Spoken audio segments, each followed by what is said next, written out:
예, 우리 좌우에 계신 분들과 서로 인사하겠습니다. 잘 오셨습니다. 하나님의 은혜로 사십시다. 한 번 더 인사할게요. 제가 기도해 드리겠습니다.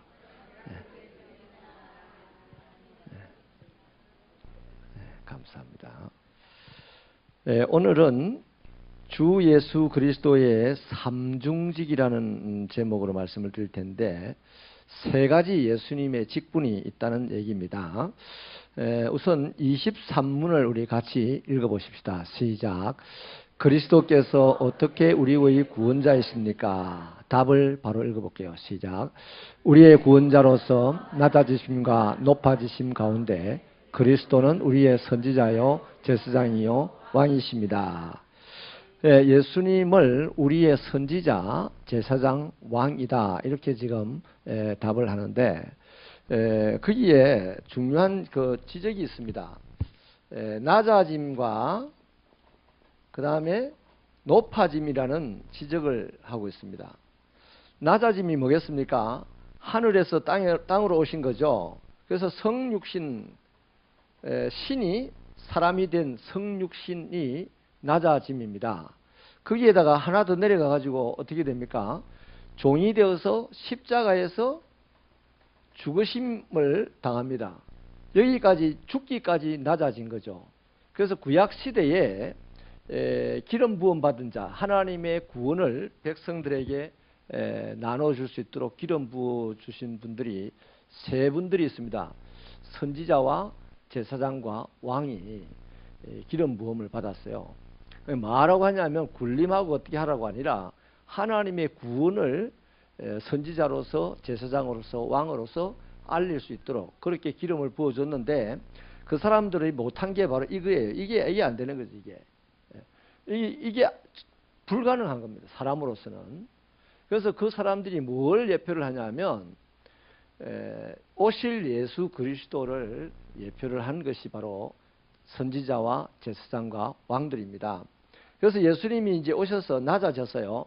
그럼 높아짐이 뭐냐? 높아짐은 사흘 만에 뭐 하셨다? 무덤에서 일어나 부활하셨습니다. 그리고 부활하신 후 예수님이 어떻게 하셨어요? 40일 만에 성천하셨습니다. 그래서 지금 원래 계셨던 그 하나님의 자리에 가 계시죠. 이게 높아집니다. 그래서 성육신부터 성천, 다시 또 좀 있으면 어떻게 됩니까? 심판주로 재림하시겠죠.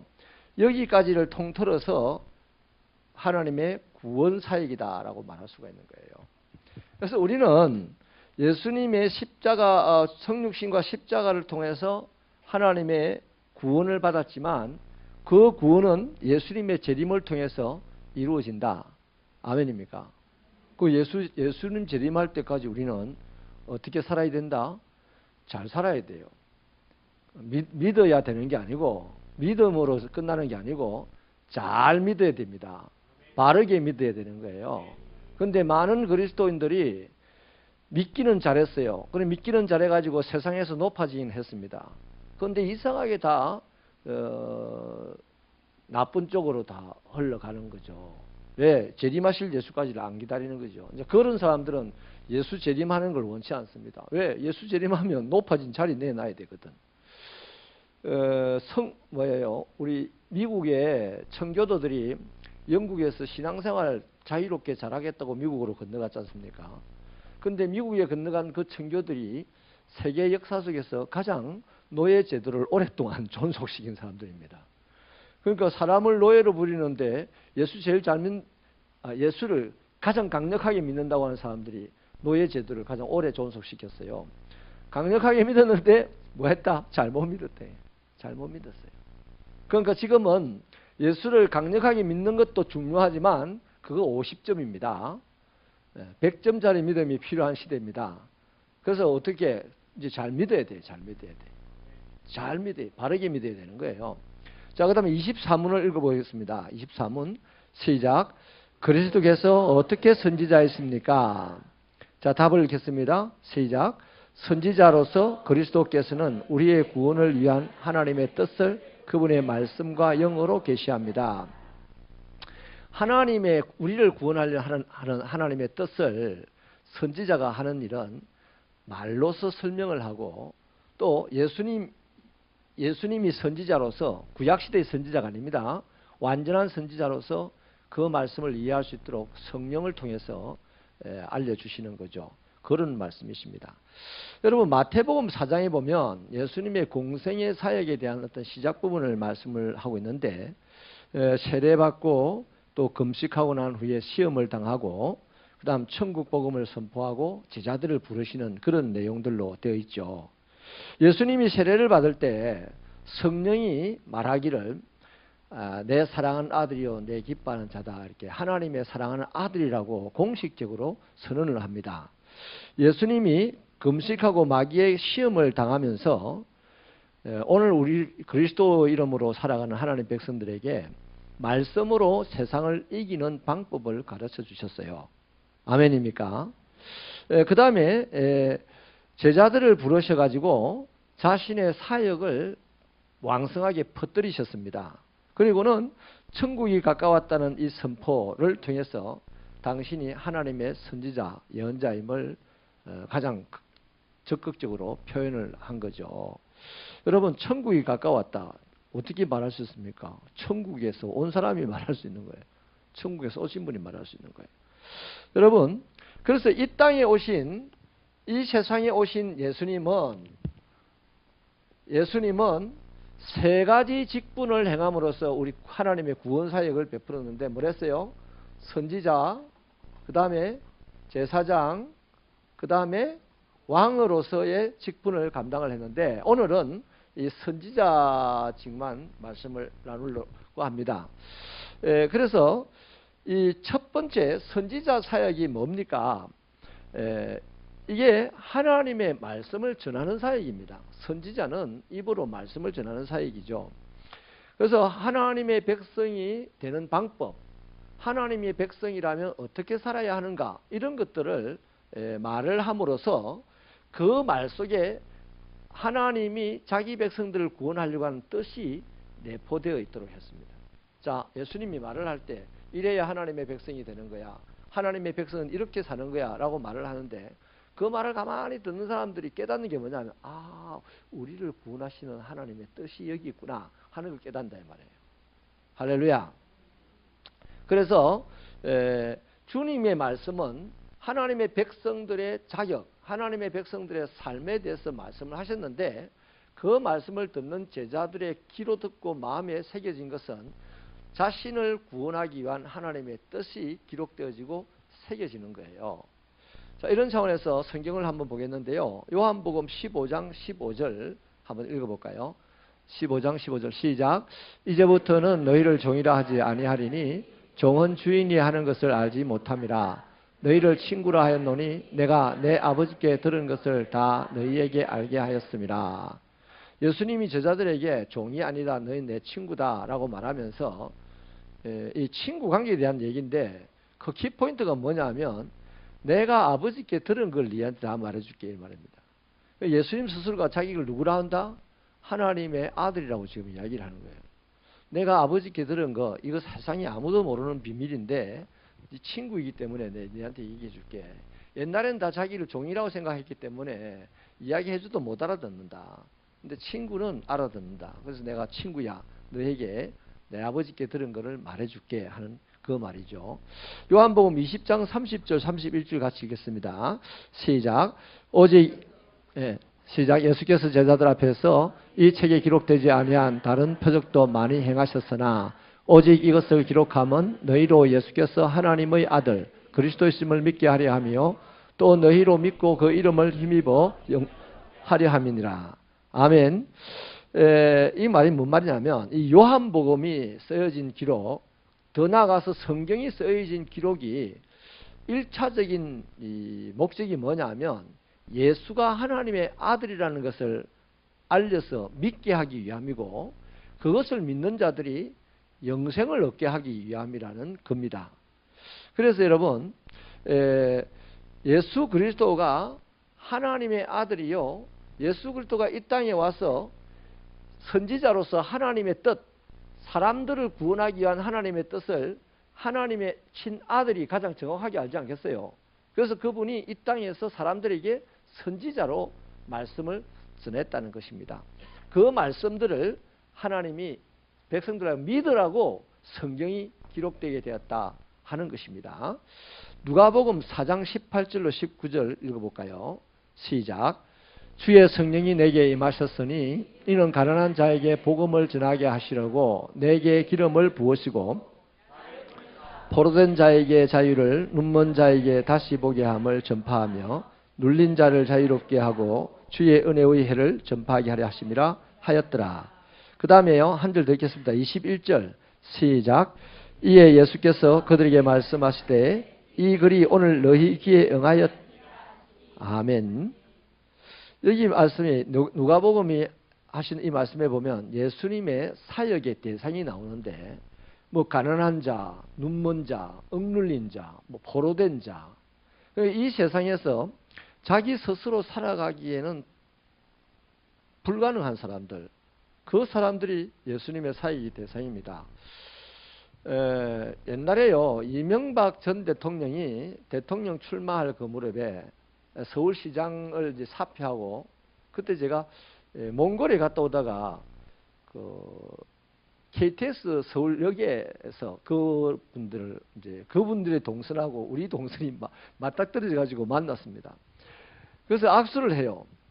그래서 전혀 모르는 사람입니다. 일면식도 없는 사람이고, 그 악수를 하길래 응급추첨일에 악수를 받았는데 어떤 장로님이 목사님 텔레비 나올 수도 있는데 좀 표시나게 좀 뻔뻔하게 악수를 하지 왜 그러십니까? 이래요. 아마 이제 본인이 의도가 있겠죠. 대통령을 앞으로 나오려고 하니까 지금 만나는 사람들에게 자기 이미지를 심겠죠. 그때 한번 그런 이제 느낌이 있었기 때문에 그 다음 대통령 출마하고 난 다음에 통도사 간다고 우리 동네가 지나갔어요. 이리로. 우리 교회에 한 번 더 들릴 줄 알았습니다. 장로님이니까. 야, 이분 지나가다 우리 교회 아마 들러서 물 한 잔 마시고 안 가겠나. 네, 이런 슬쩍 기대를 했는데요. 쳐다도 안 보고 가더만. 네, 쳐다도 안 보고 가더라고요. 그분은 대통령이 되기 위해서 이곳에 왔기 때문에 새벽교회 김 목사 만나봐야 표가 안 돼. 그런데 그 절의 주지를 만나면 표가 엄청나게 되는 거예요. 저기 여의도에 순복음교회를 가면 진짜 표가 되는 거죠. 여러분, 세상의 사람들은 대부분이 다 자기에게 덕이 될 만한 사람들을 만납니다. 찾아가요. 우리들도 그렇지 않나요? 그래요. 뭐 영업을 나가도 빌어먹는 사람한테 가서 영업하면 영업이 안 돼. 내가 가지고 있는 샘플 같은 거, 선물 같은 거 주고 와야 되지. 안 돼요. 그런데 돈이 많은 사람, 뭐 인맥이 좋은 사람들을 만나기 위해서 리스트를 만들어 놓고 전화도 하고 뭐 문자도 보내보고 이렇게 접촉점을 이제 찾는 거잖아요. 근데 우리 예수님은 자기가 만나고자 한 사람이 왕도 아니고 또 대단한 능력자도 아니었고 대단한 부자도 아니었습니다. 그저 성경에 보니까 혼자서 살아가기에는 안 되는 사람들. 그러니까 저와 여러분들이 지금 예수님을 믿고 따라가는 사람이라면, 예수님과 함께 하나님의 나라로 가고 있는 사람이라면 우리의 포지션이 분명해야 됩니다. 또 우리의 사역의 방향도 분명해야 되는 거예요. 우리 포지션이 나는 가난한 자야, 나는 스스로 할 수 있는 것이 아무것도 없는 자야 라는 포지션을 취하고 있으면 예수께서 우리를 찾아오십니다. 나는 가진 자야, 나는 능력자야, 뭐 이런 포지션을 취하고 있으면 예수님이 알아서 살아라고 오실 리가 없잖아요. 그 사람은 무너지는 거죠. 그러나 나는 홀로 할 수 있는 것이 아무것도 없는 참 무능한 사람이다. 따라합시다. 이 벌레 같은 나를. 다윗도 그렇게 표현했습니다. 자기를. 그래서 아무것도 할 수 없는 무능한 사람이라는 자의식을 하고 있을 때 우리는 그 겸허한 마음을 갖게 됩니다.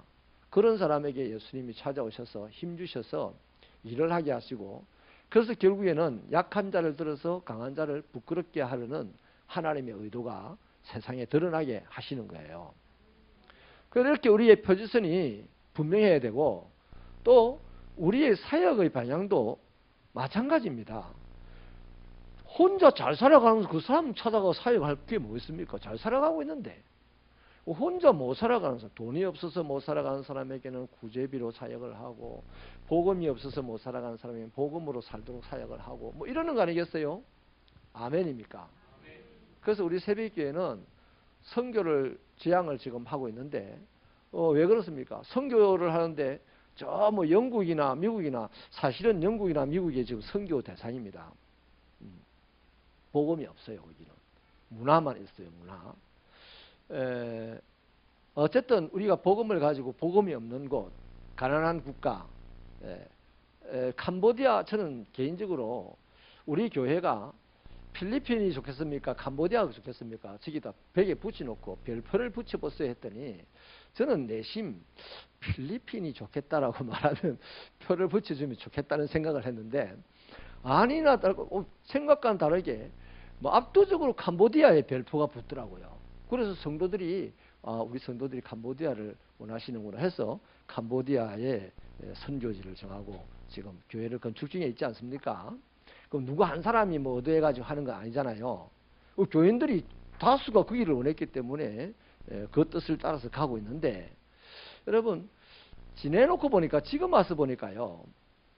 캄보디아 우리가 가 있는 그 지역에 여러분 앞으로 가보십시오만은 그 폴포트입니까? 옛날에 거기 독재자가 사람을 죽여가지고요. 얼마나 막 비참하게 살상을 했는지요.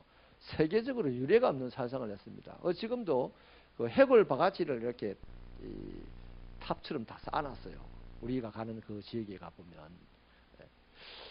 거기다가 또 민족적인 그 동족으로 말미암는 살육이 대한민국보다도 더 극심했던 곳이고 그 다음에 우리나라도 불교의 역사가 참 깊잖아요. 거기도 불교의 역사가 어마어마하게 깊어요. 그래서 이 불교의 역사가 깊은 우리나라 거기다가 더 깊은 통도사 언저리에서 교회를 섬기고 사역하는 우리 새벽교회가 캄보디아 그 무슨 하나님의 뜻이 있구나 하는 이런 목회적인 자로서 해석을 하게 되었어요. 그래서 참 기쁘게 생각을 합니다. 기쁘게 생각을 합니다. 내 한 사람의 의견이 다르다고 팽 하지 마세요 제발. 어느 한 사람의 의견으로 하는 일이 아니잖아요 교회 일은. 그래서 다수가 원하는 그 일을 우리가 함께 힘을 보태서 가는 것이니까 캄보디아 새벽교회 60주년 기념을 위해서 세워지는 캄보디아 바콩 새벽교회 앞으로 헌당식을 3월달인가 계획하고 있습니까? 그쯤에 광고 나가거든 많이 참여하시기를 바랍니다. 그래서 어쨌든 우리의 선지자라는 이분 앞에서의 포지션이 나로서는 안 되는 사람이다. 또 이분과 함께 내가 사역을 해야 될 대상 나로서는 안 되는 사람이다 하는 그 의식 속에 있는 그런 사람들을 사역의 대상으로 삼아야 된다 하는 것이죠. 자, 그다음에 그러면요 이제 예수님이 선지자임을 알리신 방법이요 두 가지가 있습니다. 예수님이 선지자다 라고 알린 방법이 두 가지가 있는데 하나는 당신의 말씀을 통해서 알렸습니다. 말씀을 따릅시다. 말씀을 통하여 알렸다. 그 다음 다른 하나는요 성령을 통하여 알렸다. 말씀과 성령으로 예수님이 선지자라는 사실을 알렸는데요. 우리 베드로전서 1장 10절 11절 읽어볼까요? 시작. 이 구원에 대하여는 너희에게 임할 은혜를 예언하던 선지자들이 연구하고 부지런히 살펴서 자기 속에 계신 그리스도의 영이 그 받으실 고난과 후에 받으실 영광을 미리 정언하여 누구를 또는 어떠한 때를 지시하시는 상고하니라. 그러니까 옛날에 그 구약 성경과 선지자들이 오실 메시아에 대한 설명들을 나름나름 해온 게 구약 성경이다 말이에요. 근데 예수님은 그 말씀을 자기의 삶과 가르침으로 또 십자가에서 죽으심으로 확실하게 이제 증거를 해주셨단 말이에요. 구약의 성경이나 구약의 선지자들은 구원자로 오실 메시아에 대해서 이렇게 저렇게 나름 하나님의 도우심으로 설명을 해줬어요. 그런데 사람들이 그거에 대해서 좀 어렴풋하게 그림자처럼 여기듯이 안다 이 말이에요. 그 메시아가 오시야만 우리가 구원을 받기는 받는데 이 메시아가 정확하게 누군지를 자세하게 알지는 못하고 나중에 헤로드 왕 시대에 보면 서기관 같은 사람들은 성경을 많이 연구한 사람이니까 알았어요. 베들레헴에 메시아가 온다는 걸 알았단 말이죠. 그래서 그들이 연구하고 그들이 밝힌 바를 어느 날 예수님이 오셔가지고 자기 삶과 또 자신의 가르침과 십자가에서 죽으심을 가지고 그 말씀들을 다 확실하게 이루어내셨더라. 그래서 말씀을 통해서 예수가 선지자임을 확실하게 나타내 보이셨다는 것입니다. 그 다음 한 절 더 읽겠습니다. 사도행전 3장 22절 시작. 모세가 말하되 너희 형제 가운데서 나 같은 선지자 하나를 세울 것이니 너희가 무엇이든지 그의 모든 말을 들을 것이라. 모세는 너무나 분명하게, 우리는 확실하게 알잖아요. 아, 그 예수님을 저렇게 말씀하시는구나. 근데 모세 시대의 사람은 예수님을 말씀하시는구나 이래 모르는 거죠. 모세의 말 액면 그대로 문자적으로만 이해를 하는 거죠. 그런데 너희들 형제 가운데서 이런 자가 올 건데 너희는 그의 말을 들을 것이다. 이렇게 말씀을 하셨단 말이죠. 자, 한 절 더요. 히브리서 2장 3절 4절 시작. 우리가 이같이 큰 구원을 등한히 여기면 어찌 그 보응을 피하리요. 이 구원은 처음에 주로 말씀하신 바요 들은 자들이 우리에게 확정한 바니 하나님도 표적들과 기사들과 여러 가지 능력과 및 자기의 뜻을 따라 성령이 나누어 주신 것으로서 그들과 함께 증언하셨느니라. 아멘. 자, 우리에게 예수님의 일과 또 예수님의 삶과 예수님의 말씀을 깨닫게 해주시는 이가 목사입니까? 구역장입니까? 아니죠. 목사는 목사의 직분을 가지고 말씀을 전하고 구역장은 구역장 직분을 가지고 삶으로 또 말씀을 전합니다. 그런데 그런 상황 속에서 누가? 성령이 깨닫게 해주신다는 겁니다. 성령. 그래서 우리는 성령에 좀 더 민감할 줄 알아야 됩니다. 요즘은 이 현대사회는 하도 지식사회가 돼가지고 이 영적인 부분에서 좀 둔감해지는데 그럴수록 그 지식이 쓸모없는 지식이 됩니다. 영적인 부분에 민감할수록 조금 가지고 있는 그 지식을 100개, 1000개로 확장하고 응용하는 이 4차 산업시대에 잘 써먹을 수 있는 그런 사람이 되는 거예요. 자, 그래서요, 우리에게 예수님의 일과 말씀을 확정하시는 분이 성령님이신데, 예수님이 선지자라는 것을 구약의 말씀을 통하여 예수 자신이 아까 우리가 처음 해봤던 아버지께서 내가 아버지께 들은 말을 너에게 전해주면 하는 것처럼 말씀을 통하여 예수님이 선지자임을 나타내 보이고 있고 성령께서도 그렇게 깨닫게 해주신다 하는 거죠. 그 다음요, 한 번 더 찾아보십시다. 요한복음 14장 26절 시작. 보혜사 곧 아버지께서 내 이름으로 보내실 성령 그가 너희에게 모든 것을 가르치고 내가 너희에게 모든 것을 생각나게 하리라. 그 우리가 이렇게 제 같은 경우도 그래요. 어릴 때 쭉 교회를 다녔지만 늘 비토적이었습니다. 아주 그냥 비토적인 생각 속에 사춘기 청년을 보내고 이제 나중에 신학교를 들어갔는데요. 갑작스럽게 들어갔습니다. 근데 누구처럼 뭐 성경을 많이 읽고 성경 시험을 치는 것도 아니지만 어쨌든 어릴 때 비토적인 생각을 가지고 있으면서도 주일학교를 다니고 이렇게 교회 주일 예배를 드리고 수요 예배를 드리고 이렇게 하면서 한 번도 예수를 믿습니다 고백한 적이 없던 것 같아요. 제 생각에. 그 당시에 아버지 겁이 나서 그냥 교회 가서 앉았던 거죠. 근데 나중에 그것이 얼마나 유익했는지 그 들었던 말씀이요. 마치 콩나물에 물 주면 물 다 빠져나가고 콩나물이 어떻게 사나 싶지만 콩나물 때가 되면 자라듯이 저도 말씀으로 푹 젖어 자라 있었어요. 그래서 신학교 갈 때 성경을 읽어보지도 않고 가서 성경 시험 제가 두서의 성적으로 합격을 했습니다. 그때 어릴 때 부모님에게 들었던 성경 말씀 또 주일학교 때 선생님에게 막 꿀밤 맞아가면서 들었던 그 말씀들 그 제게 굉장히 살이 되었던 것이었습니다. 그래서 여러분 우리가 이렇게 평상시에 주일날이든 수요일이든 새벽이든 성경 말씀을 자주 듣습니다. 듣는다고 다 깨닫는 건 아니에요. 다 깨닫지 못하지만 어느 날 그 들었던 말씀이 번개처럼 나에게 깨달음을 주는 날이 있어요. 그걸 갖다가 이제 우리는 레마라고 하기도 하는데요. 개인적인 체험에서 레마라고 하기도 하는데, 그건 뭐다? 성령이 깨닫게 해주신 역사다 하는 것이죠. 아멘이십니까? 그래서 성령님은 우리가 이왕에 들었던 말씀을 어느 순간 깨닫게 해주시고 그 말이 사실이라는 것을 확정시켜주는 역할을 합니다. 하나 더 찾아볼게요. 고린도전서 2장 14절요. 시작.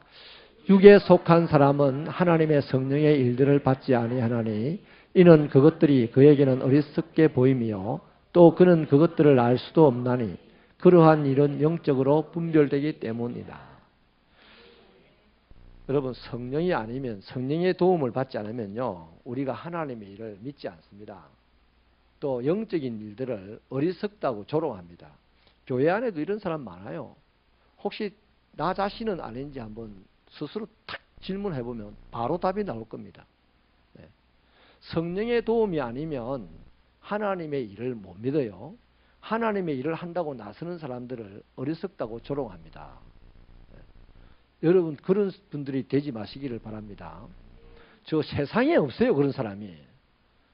세상에는 그런 사람 아예 없다니까. 교회 안에 있다니까요, 교회 안에. 그래서 하나님의 교회가 나가는데 자꾸만 걸리는 게 뭐냐면 바로 교회 안에 있는 그 사람 때문입니다. 세상은 애시당초 처음부터 이것을 거절하고 하나님 밖에 살기로 작정한 사람들이기 때문에 성경이 논하는 사람들이 아니에요. 성경이 논하는 사람들은 교회 안에 있는 사람들이라는 겁니다. 아멘입니까? 자, 그래서 마지막입니다. 이제 세 번째, 말씀과 성령의 확정으로 예수가 선지자라는 것을 알려주시는데요. 이제 마지막입니다. 그러면 예수님은 이 선지자 직분을 따라합시다. 나에게 위임하셨다. 사도행전 1장 8절을 읽어볼까요? 사도행전 1장 8절 시작. 오직 성령이 너희에게 임하시면 너희가 권능을 받고 예루살렘과 온 유대와 사마리아와 땅끝까지 이르러 내 증인이 되리라 하시니라. 아멘. 여러분, 여기 이 말씀에 너희가 권능을 받는다 했는데요. 그리스도인들이 가지고 있는 권능 중에 제일 먼저 나타나야 되는 것이 뭐냐면 부끄러워하지 않는 거여야 됩니다. 그 다음에 말에 힘이 있어야 됩니다. 말에. 예수님이 이 땅에 오셔가지고 말을 하니까 성경이 기록하기를 그 말의 권세가 얼마나 컸던지 바리새인과 서기관들보다도 우수하더라 그랬어요. 그러니까 저와 여러분들이 이 세상에 살면서 그리스도인으로 살면서 예수를 믿고 살아가기 때문에 누군가 대화를 할 때요, 나와 대화하는 그 사람이 내가 하는 이 말에 굴복이라는 표현 자체가 여러분 오해는 하지 마세요. 나의 말에 영향을 받아야 되는 거예요. 그런데 내가 그 사람의 말에 영향을 받으면 그 사람이 만약에 이단이다. 그럼 난 이단으로 가는 거 아니겠어요? 맞습니까? 틀립니까? 그런 사람 많아요. 전도하다가 이단 간 사람 많아요. 전도하다가. 왜 전도하러 갔는데 이단을 가버리죠? 이단을 만나가지고 전도를 하다가 왜 이단에 끌려가 버릴까요? 바로 그 말의 권세가 없기 때문에요. 여러분, 예수님이 선지자의 직분을 오늘 누구에게? 나에게 위임하시고, 지금 주님 어디 계신다? 천국에 갔어요. 주님이 나에게 선지자 직분을 위임하시고 천국에 가서 뭘 기다리겠습니까? 마지막 재림 때 나를 심판할 것을 기다릴 거예요. 그러면 내가 한 달란트의 선지자 직분을 위임받았든지 2달란트의 선지자 직분을 위임받았든지 5달란트의 선지자 직분을 위임받았든지, 아무튼 우리의 능력의 범위를 아시는 주님께서 내게 걸맞는 선지자 직분을 위임해 주신 거예요. 그래서 저와 여러분들은 각자가 다 그리스도인으로서, 좀 더 깊게 얘기하면 목사로서, 장로로서, 권사로서, 집사로서, 아니면 평신도로서 이렇게 살아가고 있는 이것이 선지자 직분을 위임받은 것이라는 이 사실을 의식적으로 기억하기를 바랍니다. 여러분, 우리가 그리스도인이라는 이 말은요, 이 로마서 12장 1절에 보면 뭐라 그럽니까? 그리스도인에 대해서 정체성을 딱 이야기하고 있지 않습니까? 이 세대를 본받지 않고. 그럼 무슨 말이냐면 무의식의 세계 속에서도 그리스도인이어야 한다는 겁니다. 우리는 자꾸 뭐 의식만 그리스도인이 되려고 하는 거죠. 여러분, 김연아가 우리나라 이 불모지에서 세계에서 역사에 남을 만한 그런 피겨 선수가 피겨 스케이팅입니까 그게? 아무튼 피겨 선수가 되었어요. 우리는 김연아가 대단하다 하는 사실에 대해서 좀 둔감하지만 저 외국에 나가면 김연아는 우리나라 대통령보다도 더 대단합니다. 왜 그렇습니까? 그 사람은 의식적인 활동을 한 게 아니에요. 그 사람의 무의식 세계 속에까지 이 피겨가 들어가 있는 거예요. 들어가 있다고요. 그 사람이 의식적으로 난 4바퀴 반 돌 거야 하고 뺑 돌면 4바퀴 반 돌아지겠습니까? 안 된다고요.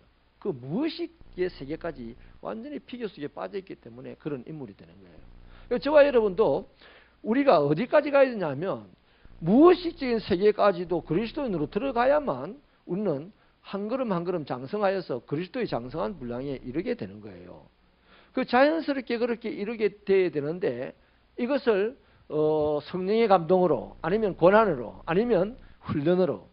근데 성령의 감동은 성령님 마음이고 권한은 우리가 사실 쉽지 않아서 싫어하고 그 훈련을 해야 되는데 과연 그리스도인들 오늘 이 시대 현대 그리스도인들이 훈련받는 걸 좋아하냐?